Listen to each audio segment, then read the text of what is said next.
Good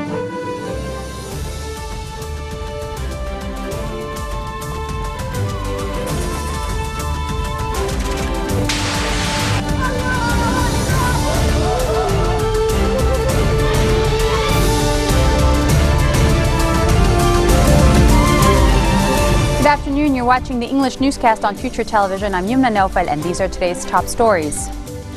Iraqi forces launch an offensive to retake Mosul and deal a death blow to Daesh's caliphate in the city where it was declared 2 years ago. Airstrikes kill at least 12 civilians in Syria's Aleppo, bringing to 45 the number killed in 24 hours of bombardment on the city. And the Lebanese army soldier is killed when two militants opened fire on him near his house in the northeastern border town of Absel. Iraqi forces have launched an offensive to retake Mosul and deal a death blow to the Daesh group's caliphate in the city where it was declared 2 years ago. Some 30,000 federal forces are leading the offensive, backed by a 60-nation U.S.-led coalition in what is expected to be a long and difficult assault on Daesh's last major Iraqi stronghold. Iraqi forces could be seen readying weapons and ammunition as columns of armored vehicles head towards Mosul from the town of Al-Shura, some 45 kilometers south of the city. The Pentagon describes the long-awaited operation as a decisive moment in the fight against Daesh, but the U.S.-led coalition's top commander warned it could last weeks or more. The beginning of the assault saw aid groups voice fears for the hundreds of thousands of civilians remaining in the city, which Daesh expects to use as human shields. A Lebanese army soldier was killed when two militants opened fire on him near his house in the northeastern border town of Absel. The statement identified the soldier as Surgeon Major Khalid Azzeddin. His body was transferred to Al-Rahmi Hospital, according to the state-owned national news agency. LBC reported later in the day that the two militants had been identified as Lebanese Ahmed Hujairi and Syrian Ala Kahlil, both of whom allegedly belonged to Daesh. The circumstances of the incident remain unclear, but hundreds of militants belonging to Daesh and Jabhat Fatah al-Sham are holed up on Arsal's outskirts. Lebanese troops frequently launch preemptive strikes against the groups to keep them at bay. The town was briefly overrun by extremists in August 2014 when two groups captured a number of Lebanese soldiers, and 9 are still believed to be held captive. Speaker Nabih Berri is affirming he is adamant about not nominating MP Michel Aoun for the presidential post, and he is conveying the message to Hezbollah. This is according to Al-Akhbar Daily. He was quoted as saying he will not nominate Aoun, and he was quoted by March 8 sources as telling Hezbollah officials the same thing. The sources conveyed that Berri's dismay as for the so-called Hariri-Aoun bilateral agreement, noting he commented harshly and said, "Now is Gibran Bassil and Nader Hariri who decide who will be the next president, prime minister and speaker? And are they the ones who distribute the quotas and portfolios? And all I have to do is sign?" Free Patriotic Movement founder Aoun's chances to be elected president have largely surged in recent days, and Education Minister Ilyas Bousaab announced that former Prime Minister Saad Hariri has officially decided to endorse Aoun's presidential bid. On the same issue, Progressive Socialist Party leader MP Walid Jumblat says that Lebanon has probably received a signal from abroad as for the presidential elections, and he is voicing fears for the future and the consequences. "It seems," he said via Twitter, "that the signal has been received, and God save us all." Jumblat's comments come in parallel with a telephone conversation that Future Movement chief Saad Hariri received on Sunday from Saudi Arabia while in Paris. An-Nahar Daily quoted well-informed sources who explained Jumblat's comments, saying he was informed that the signal included a rejection of Hariri's presidential path for nominating Michel Aoun and officials in Riyadh, as well as rejection of Hariri's premiership from the March 8 alliance, prompting fears of possible repercussions. Lebanon recently opened the first Queen Bee Artificial Insemination Center in the Arab world. The Golden Queen Center in Mount Lebanon's Hosrayel municipality will help improve bee populations and increase honey production in the region. Center founder and keen beekeeper Afif Abishdid explains the advantages of the process. Laboratory facilities and modern honey extraction line equipment will enable the center to produce high-quality queen bees. More than 150 beekeepers and regional experts attended the 2016 Arab Beekeepers Convention, the opening event of the Golden Queen be in September. The center has been set up in partnership with a project designed to improve agriculture and non-agriculture sectors in Lebanon, including the production of olives, apples, and grapes, as well as rural tourism. The 5-year project is named Lebanon Industry Value Chain Development and is funded by USAID.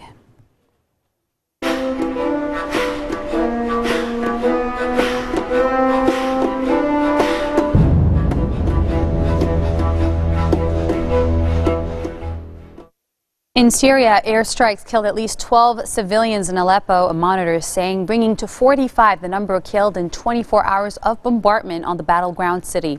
The Britain-based Syrian Observatory for Human Rights said 5 children were among the dead on Monday in the rebel-held district of Marje in East Aleppo. Dozens more people were wounded or still trapped under rubble. Of the 45 civilians killed, the highest number of dead were in Katarji, where Russian raids claimed 17 lives overnight. One civil defense volunteer said they had been unable to complete rescue missions overnight in fear of further airstrikes by warplanes circling above. Both Russian and Syrian warplanes are carrying out airstrikes over Aleppo in support of a major offensive by regime forces to capture rebel-held parts of the northern city. Coming up next, Joe Biden calls Republican presidential nominee Donald Trump a textbook definition of sexual assault. Stay with us, we'll be right back.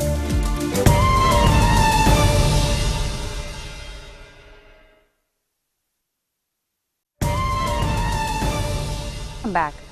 Saudi Arabia is prepared to agree to a ceasefire in Yemen if the Iran-backed Houthis agree, Saudi Foreign Minister Adel al-Jubeir says, adding that he was cynical about efforts for peace after numerous previous ceasefire attempts had failed. The United States and Britain called on Sunday for an immediate and unconditional ceasefire in Yemen to end violence between Houthis and the government, which is supported by Gulf states. The Saudi-led campaign in Yemen has come under heavy criticism since an airstrike this month on a funeral gathering in the Yemeni capital Sana'a killed 140 people, according to a United Nations estimate. Jubeir said the Sunni kingdom was being very careful to abide by humanitarian law in the Yemen conflict. He also said that those responsible for the funeral bombing would be punished, while victims would be compensated. And on to Africa, where at least 56 rebels and 4 government troops were killed in heavy weekend clashes in northeastern South Sudan in a worrying surge of violence in the world's youngest nation. Sudan's People Liberation Army spokesman, Brigadier General Riek Kwang, said that rebels aligned with former Vice President Riek Machar attacked government troops near the country's second-largest city of Malakal. Balance between Machar supporters and troops loyal to his bitter political foe, President Salva Kiir, has blighted the nation for much of its hard-won independence from Sudan. Forces loyal to Kiir invited journalists to the region on Sunday to show they were in control of the area. Across the Atlantic in the United States, although the November 8 U.S. presidential election is less than a month away, the first ballots were cast in Ohio as several states began early voting.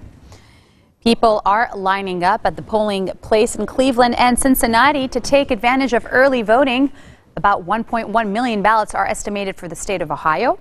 And 38 of the 50 U.S. states have some form of early voting in this year's race between Democrat Hillary Clinton and Republican Donald Trump. Pushing supporters to vote early has become a large organizational effort by both major U.S. parties. Trump is losing ground in many of the states he needs to win and to capture the presidency, according to the latest Reuters Ipsos States of the Nation analysis released. The project estimates that if the election had been held at the end of last week, Democratic candidate Hillary Clinton had at least a 95% chance of winning enough states to reach the minimum 270 electoral college votes needed to become the next president. And Barack Obama's Vice President Joe Biden is calling Republican Donald Trump's remarks on a leaked video the textbook definition of sexual assault. And he's also discussing the sexual scandals that led to Bill Clinton's impeachment. This is all in the NBC program Meet the Press. This guy, as I said, has acknowledged that he has been a sexual predator. He's acknowledged that he's abused his power. What he said is a textbook definition of sexual assault. I mean, it's a textbook definition. And the thing that makes it so believable that he engaged in that kind of activity is not just that he said it, but his sort of instinctive abuse of power. He acts in the private sector. He acts in the way he treats employees. in that, I live in the penthouse. I'm a billionaire. I'm a star, and I can do what I want. That's the most disturbing piece. Look, I can't make any excuses for Bill Clinton's conduct. And I wouldn't attempt to make any excuses for the conduct. But he paid a price for it. He paid a price. He was impeached. And he expressed his deep sorrow and acknowledged what he did. We're working very closely with all the departments of elections across the country, number one. Number two, the American people are pretty damn resilient. And number three, the capacity to fundamentally alter the election is not what people think. And I tell you what, to the extent that they do, we will be proportional in what we do. And I don't think we speak enough to the plight of a family, husband and wife, making $80,000, $90,000, $100,000 a year, 2 kids, and they're struggling. This marks the end of our bulletin for today. Now for a reminder of our headlines. Iraqi forces launch an offensive to retake Mosul and deal a death blow to Daesh's group caliphate in the city where it was declared 2 years ago. Airstrikes kill at least 12 civilians in Syria's Aleppo, a monitor says, bringing to 45 the number killed in just 24 hours of bombardment on the battleground city. And a Lebanese army soldier is killed when 2 militants opened fire on him near his house in the northeastern border town of Al-Said. Your Monday headlines live on Future Television. I'm Yumna Naufal signing off. Have a good one.